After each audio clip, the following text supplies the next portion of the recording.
Hello दोस्तों, स्वागत है आप सबका जीएस विथ लेंस पर। यह चैनल आपका स्टडी पार्टनर है, जहां हम बोरिंग टॉपिक्स को एंगेजिंग बनाएंगे और कॉम्प्लेक्स कॉन्सेप्ट्स को सिंप्लीफाई करने की कोशिश करेंगे।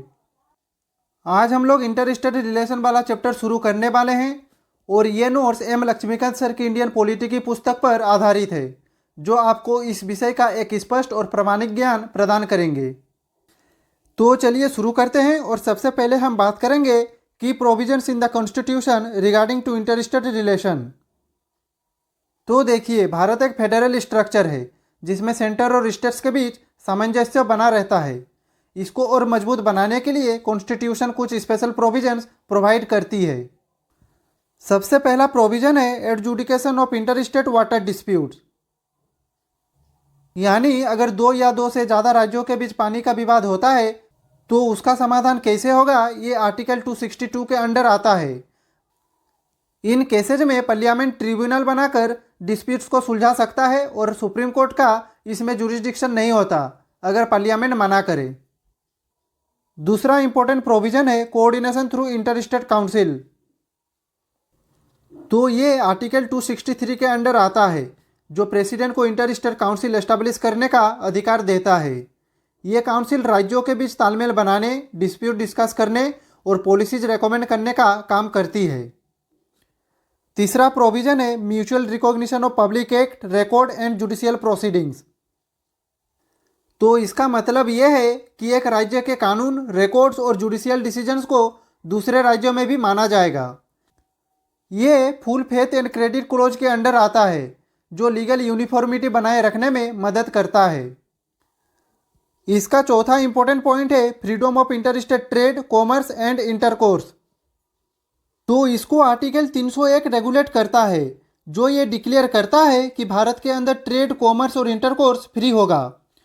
लेकिन पार्लियामेंट या स्टेट्स कुछ रेस्ट्रिक्शन लगा सकती है पब्लिक इंटरेस्ट के नाम पर, जैसे आर्टिकल 302, 303, 304 स्पेसिफाई करते हैं। तो दोस्तों, ये थे इंटर-स्टेट रिलेशन के की प्रोविजंस, जो भारत की फेडरल स्ट्रक्चर को स्मूथली चलाने में मदद करती है। तो चलिए अब इनको एक एक करके डिटेल में समझते हैं। तो सबसे पहले हम बात करते हैं इंटर-स्टेट वाटर डिस्प्यूट्स के बारे में। तो चलिए इसे देखते हैं।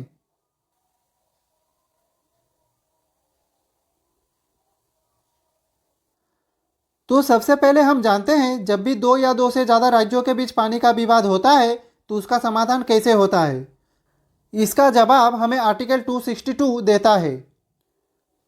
According to this article, parliament can adjudicate disputes over interstate water and it can bar supreme court और any other court from jurisdiction over such disputes. यानी कि इस आर्टिकल के तहत पार्लियामेंट को पावर दी गई है कि अगर इंटर-स्टेट रिवर वाटर डिस्प्यूट होता है तो उसके रेजोल्यूशन के लिए ट्रिब्यूनल या स्पेशल मैकेनिज्म बना सके। और सबसे खास बात यह है कि पार्लियामेंट सुप्रीम कोर्ट या किसी भी कोर्ट के जुरिस्डिक्शन को रेस्ट्रिक्ट भी कर सकता है, यानी वो डिसाइड कर सकता है कि ये मैटर्स कोर्ट्स में ना सुना जाए। हमारे देश में आज भी Kaveri water dispute, Krishna water dispute, Ravi Beas water issue जैसे केसेज ट्रिब्यूनल के सामने चल रहे हैं और स्टेट्स अक्सर ट्रिब्यूनल के फैसले को सुप्रीम कोर्ट में चैलेंज करने की कोशिश करती है, चाहे आर्टिकल 262 उसको अलाउ ना करे। तो हमने यहाँ पे ये समझा कि आर्टिकल 262 पार्लियामेंट को फुल कंट्रोल देता है कि वो इंटर-स्टेट रिवर डिस्प्यूट को सोल्व करे और जुडिशियरी को इसमें इंटरफेयर ना करने दे। तो चलिए अब चलते हैं हमारे नेक्स्ट पॉइंट पे।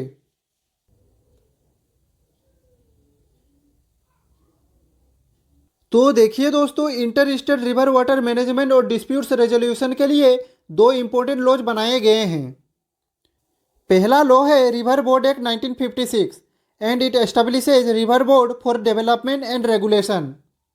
यानी कि इस बोर्ड का मेन ऑब्जेक्टिव है रिवर बोर्ड एस्टेब्लिश करना, जो नदियों के विकास, मैनेजमेंट और रेगुलेशन का काम करे। ये सेंट्रल गवर्नमेंट के अंडर होते हैं और स्टेट्स के बीच कोऑर्डिनेशन बनाने में मदद करते हैं। सेंट्रल गवर्नमेंट किसी भी इंटर-स्टेट रिवर या रिवर वैली का डेवलपमेंट और मैनेजमेंट के लिए रिवर बोर्ड एस्टेब्लिश कर सकती है। ये बाइंडिंग अथॉरिटी नहीं होते, यानी इनके डिसीजंस स्टेट्स के लिए मैंडेटरी नहीं होते। लेकिन ये याद रखें, ये डिस्प्यूट रेजोल्यूशन का काम नहीं करते, सिर्फ मैनेजमेंट और डेवलपमेंट के लिए रिस्पॉन्सिबल होते हैं। इसका नेक्स्ट एक्ट है inter state water dispute act. This act empowers the central government to set up tribunals and the tribunal decision is final. तो ये एक्ट सेंट्रल गवर्नमेंट को अधिकार देता है कि अगर दो या दो से ज़्यादा राज्यों के बीच पानी का विवाद होता है तो एक ट्रिब्यूनल एस्टैब्लिश किया जाए। जब एक स्टेट किसी इंटर स्टेट वाटर डिस्प्यूट को सॉल्व करने के लिए सेंटर को रिक्वेस्ट भेजती है और अगर सेंटर को लगता है कि डिस्प्यूट बिल्कुल जेन्युइन है तो वो एक ट्रिब्यूनल कॉन्स्टिट्यूट कर सकता है। यहाँ पे ट्रिब्यूनल का डिसीजन फाइनल होता है और उसको किसी भी कोर्ट में चैलेंज नहीं किया जा सकता। आर्टिकल 262 के तहत ट्रिब्यूनल का डिसीजन फाइनल होता है और उसको किसी भी कोर्ट में चैलेंज नहीं किया जा सकता। ट्रिब्यूनल को 3 साल के अंदर डिसीजन देना होता है जो सेंट्रल गवर्नमेंट नोटिफाई करती है। तो दोस्तों ये दोनों लॉज इंपॉर्टेंट है, लेकिन inter state water dispute act ज़्यादा रिलेवेंट है क्योंकि ये डायरेक्टली डिस्प्यूट सॉल्व करने के लिए फ्रेमवर्क प्रोवाइड करता है। तो चलिए दोस्तों अब चलते हैं हमारे नेक्स्ट स्लाइड पे। तो अब हम बात करेंगे इंटर स्टेट वाटर डिस्प्यूट्स के ट्रिब्यूनल्स के बारे में। तो जैसे हमने अभी पढ़ा आर्टिकल 260 के अंडर पार्लियामेंट को ये अधिकार है कि ये वाटर डिस्प्यूट सॉल्व करने के लिए ट्रिब्यूनल्स एस्टैब्लिश करे। 2019 तक 9 inter state water dispute tribunals बनाए जा चुके हैं। तो चलिए एक एक करके इनके नाम, साल और इम्पोर्टेंस देखते हैं। तो सबसे पहले बात करते हैं Krishna water dispute tribunal 1 and 2। तो ये ट्रिब्यूनल कृष्णा रिवर के वाटर डिस्ट्रीब्यूशन डिस्प्यूट्स को सॉल्व करने के लिए बनाया गया था। कृष्णा वाटर डिस्प्यूट ट्रिब्यूनल 1 को 1969 में और कृष्णा वाटर डिस्प्यूट ट्रिब्यूनल 2 को 2004 में बनाया गया था। इस डिस्प्यूट में महाराष्ट्र, कर्नाटका और आंध्र प्रदेश जैसे स्टेट शामिल है। नेक्स्ट है गोदावरी वाटर डिस्प्यूट ट्रिब्यूनल। तो ये ट्रिब्यूनल गोदावरी रिवर के वाटर शेयरिंग डिस्प्यूट को सोल्व करता है। इसमें महाराष्ट्र, कर्नाटका, आंध्र प्रदेश, मध्य प्रदेश और ओडिशा शामिल है। इस ट्रिब्यूनल को भी 1969 में बनाया गया था। अब बात करते हैं नर्मदा वाटर डिस्प्यूट ट्रिब्यूनल। तो इसे भी 1969 में बनाया गया था। तो देखिए दोस्तों, नर्मदा रिवर के पानी का विभाजन काफ़ी राज्यों के बीच इशू बना था, जिसे सोल्व करने के लिए इस ट्रिब्यूनल को बनाया गया था। इस डिस्प्यूट में राजस्थान, गुजरात, मध्य प्रदेश और महाराष्ट्र शामिल थे। नेक्स्ट है रावी एंड बीज वाटर डिस्प्यूट ट्रिब्यूनल। इसे 1986 में बनाया गया था। ये ट्रिब्यूनल पंजाब, हरियाणा और राजस्थान के बीच रावी और बीज नदियों के पानी का विभाजन करता है। नेक्स्ट है कावेरी वाटर डिस्प्यूट ट्रिब्यूनल और इसे 1990 में फॉर्म किया गया था। ये ट्रिब्यूनल कावेरी रिवर के वाटर शेयरिंग डिस्प्यूट को एड्रेस करता है। इसमें कर्नाटका, केरला, तमिलनाडु और पुडुचेरी इन्वॉल्व है। नेक्स्ट है वसुंधरा वाटर डिस्प्यूट ट्रिब्यूनल, जिसे 2010 में बनाया गया था। ये ट्रिब्यूनल वसुंधरा रिवर के पानी के विभाजन को लेकर ओडिशा और आंध्र प्रदेश के बीच डिस्प्यूट सोल्व करता है। अब बात करते हैं महादायी वाटर डिस्प्यूट ट्रिब्यूनल के बारे में और इस ट्रिब्यूनल को भी 2010 में फॉर्म किया गया था। ये ट्रिब्यूनल महादायी रिवर के वाटर शेयरिंग से रिलेटेड डिस्प्यूट हैंडल करता है। इसमें गोवा, कर्नाटका और महाराष्ट्र शामिल है। लास्ट है महानदी वाटर डिस्प्यूट ट्रिब्यूनल और इसे 2018 में फॉर्म किया गया था। ये महानदी रिवर के पानी का डिस्प्यूट सोल्व करने के लिए बनाया गया। इसमें ओडिशा और छत्तीसगढ़ शामिल है। तो दोस्तों ये थे 9 inter state water dispute tribunal जो भारत में पानी के विवादों को सोल्व करने के लिए एस्टैब्लिश किए गए हैं। तो चलिए अब चलते हैं हमारे नेक्स्ट स्लाइड पे। तो अब हम बात करेंगे इंटर स्टेट काउंसिल्स के बारे में, जो भारत के फेडरल सिस्टम में सेंटर और स्टेट्स के बीच कोऑर्डिनेशन बनाने का एक इम्पोर्टेंट मैकेनिज्म है। तो सबसे पहले बात करते हैं आर्टिकल 263 के बारे में। And according to this article parliament can establish an inter state council for coordination.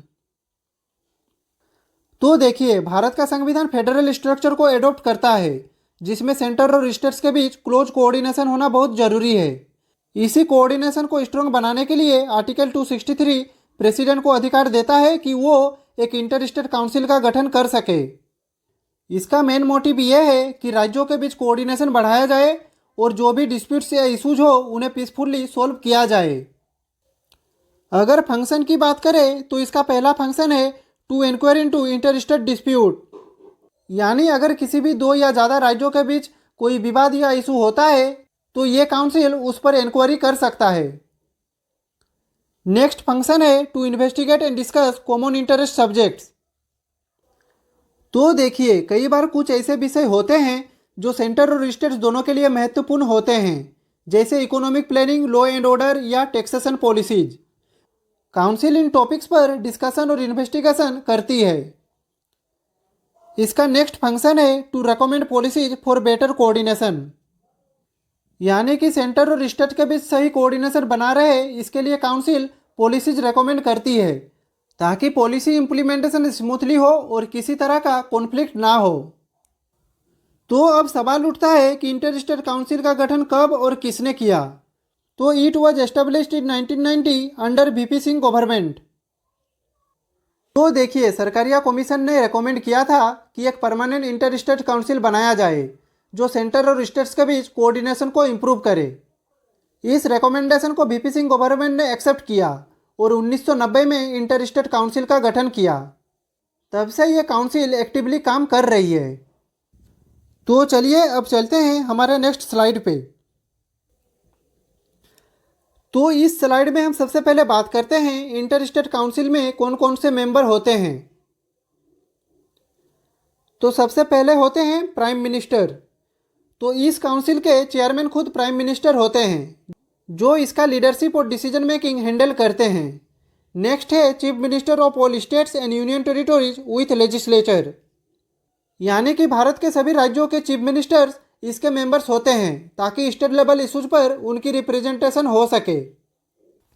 एक बात और याद रखें, जो यूनियन टेरिटोरीज में लेजिस्लेटिव असेंबली होती है, जैसे कि दिल्ली, पुडुचेरी और जम्मू एंड कश्मीर, उनके चीफ मिनिस्टर्स भी इस काउंसिल का हिस्सा होते हैं। नेक्स्ट है administrator of union territories without legislature, यानी जो यूनियन टेरिटोरीज में लेजिस्लेचर नहीं होते, जैसे चंडीगढ़, लक्षद्वीप, अंडमान निकोबार आइलैंड, उनके एडमिनिस्ट्रेटर को भी इस काउंसिल में शामिल किया जाता है। नेक्स्ट है governors of state under presidents rule, यानी अगर कोई स्टेट प्रेसिडेंट रूल में होता है तो उसके गवर्नर को इंटर स्टेट काउंसिल का मेंबर बनाया जाता है। नेक्स्ट है 6 central minister nominated by the PM, यानी कि प्राइम मिनिस्टर कुछ सेंट्रल मिनिस्टर को नॉमिनेट करते हैं जो काउंसिल में सेंटर का रिप्रेजेंटेशन करते हैं। अब हम बात करते हैं standing committee of inter state council 1996 के बारे में। तो देखिए दोस्तों, स्टैंडिंग कमेटी एक परमानेंट कमेटी होती है जो किसी भी ऑर्गेनाइजेशन, गवर्नमेंट बॉडी या लेजिस्लेटिव सिस्टम के अंदर स्पेसिफिक फंक्शन को कॉन्टिन्यूसली मॉनिटर और एनालाइज करती है। ये कमेटी स्मूथ फंक्शनिंग और बेटर डिसीजन मेकिंग में मदद करती है ताकि गवर्नेंस ट्रांसपेरेंट और इफेक्टिव हो। इंटर स्टेट काउंसिल को और भी एफिशिएंट और कंटिन्यूअस फंक्शनिंग देने के लिए 1996 में एक स्टैंडिंग कमेटी बनाई गई थी। तो इस कमेटी के मेंबर्स हैं union home minister who also acts as chairman, 5 union cabinet minister and 9 chief ministers. इसमें सिर्फ 9 चीफ मिनिस्टर्स होते हैं, क्योंकि अगर सभी सीएम होंगे तो डिसीजन मेकिंग स्लो हो जाएगा। फुल इंटर स्टेट काउंसिल में सभी सीएम होते हैं, लेकिन स्टैंडिंग कमेटी छोटी और फोकस्ड होती है।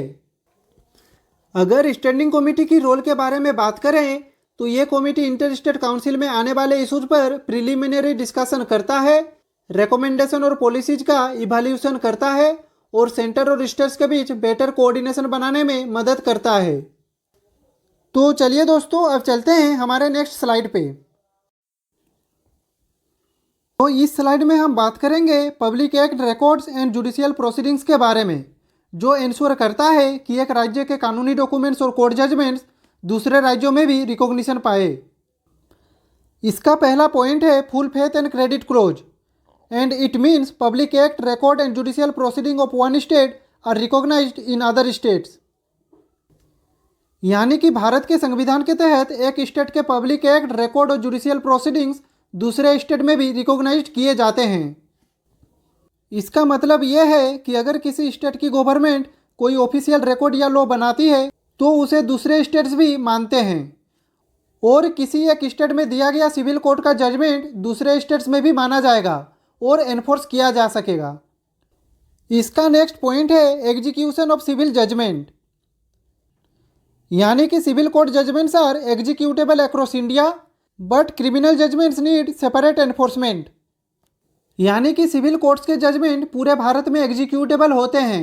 मतलब अगर किसी एक राज्य की सिविल कोर्ट कोई फैसला देता है तो उसका इम्प्लीमेंटेशन दूसरे राज्य में भी हो सकता है। लेकिन क्रिमिनल केसेज के मामले में अलग तरीके से एनफोर्समेंट होता है। क्रिमिनल केसेज में अगर एक राज्य की कोर्ट किसी व्यक्ति को दोषी ठहराती है तो दूसरे राज्यों में उस जजमेंट को एनफोर्स करने के लिए अलग से लीगल प्रोसेस फॉलो करनी पड़ती है। तो दोस्तों, full faith and credit close Bharat में एक स्ट्रॉन्ग फ्रेमवर्क प्रोवाइड करती है जो इंश्योर करता है कि लॉज और कोर्ट जजमेंट्स का हर राज्य में रेस्पेक्ट हो। तो चलिए अब चलते हैं हमारे नेक्स्ट स्लाइड पे। तो अब हम बात करने वाले हैं inter state trade and commerce के बारे में, जो भारत में इकोनॉमिक यूनिटी बनाए रखने के लिए बहुत ज़रूरी है। इसे रेगुलेट करने के लिए कॉन्स्टिट्यूशन में आर्टिकल 301 से 305 तक प्रोविजंस दिए गए हैं। तो चलिए इन आर्टिकल्स को एक एक करके समझते हैं।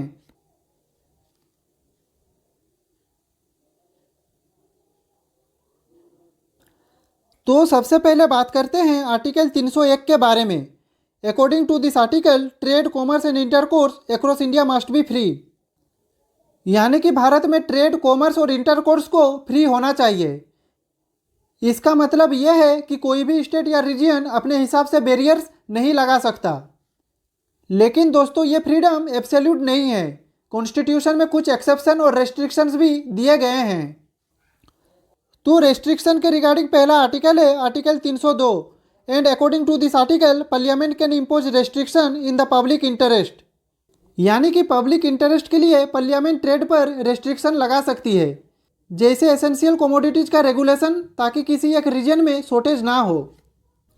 नेक्स्ट आर्टिकल है article 303 and according to this article no preference to one state over another except in cases of scarcity. यानी कि कोई भी स्टेट को प्रेफरेंस नहीं दिया जा सकता। लेकिन अगर किसी एक स्टेट में कमोडिटी की शॉर्टेज होती है तो गवर्नमेंट उस स्टेट को प्रायोरिटी दे सकती है। तो चलिए अब चलते हैं हमारे नेक्स्ट आर्टिकल पे।